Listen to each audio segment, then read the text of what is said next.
से कहता हूँ पिक्चर ऊपर से पिक्चर नहीं था स्टार्ट किया माशाल्लाह Bismillahirrahmanirrahim. Today we'll be discussing the pelvis. So first of all we'll be discussing the bony features of the pelvis. The true pelvis.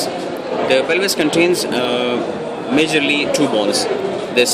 Three bones: sacrum, coccyx, and the hip bone. सही खाया ना Okay. The pelvis has three parts: pelvic inlet, pelvic cavity, and pelvic outlet.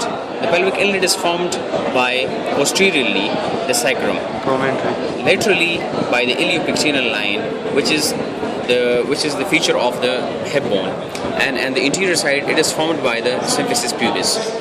Pelvic outlet is formed posteriorly by the coccyx bone, laterally by the ischial tuberosities. It is formed laterally by the ischial tuberosities, and in anterior sides it has the pubic arch.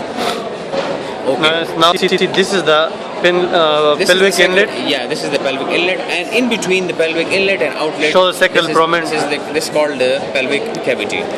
Okay, now come to the sacrum.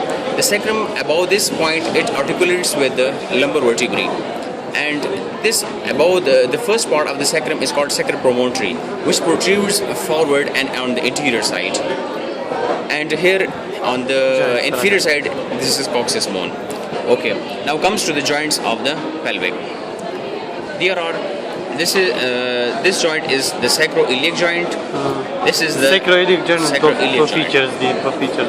Sacroiliac. Okay, there are two features of the sacroiliac joint. The first we have the synovial joint, which is formed by the superior part of this joint between the sacrum and the iliac, and the second is the syndesmosis joint, which is formed by the inferior part of the sacroiliac joint. On the front we have the two pubic bones joined together by the symphysis pubis, by the fibrocartilaginous joint, and the third joint which is in between the sacrum and the coccyx, which is called the sacrococcygeal joint. Which is called the sacrococcygeal joint. Okay.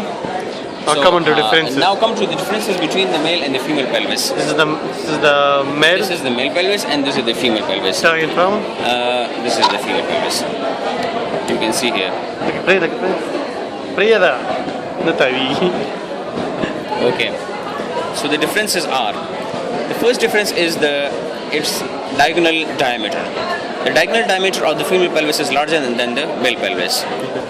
And the second difference we have the pubic arch. The pubic arch is greater than 180 degree. 80 degree in female pelvis, and in the pubic arch in the male is narrow. It's lesser than 70 degree. Yeah, lesser than about 70 degree. The third difference is the obturator foramen. Obturator foramen in the male is circular type, and the female this is the oval type. Yeah.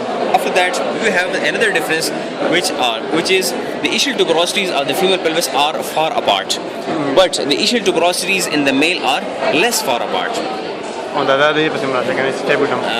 Acetabulum is larger in the male pelvis, and acetabulum is smaller in the female pelvis. Another difference is that the iliac wings, the wings of the iliac bone are flared in the female pelvis, and in the male pelvis these are less flared.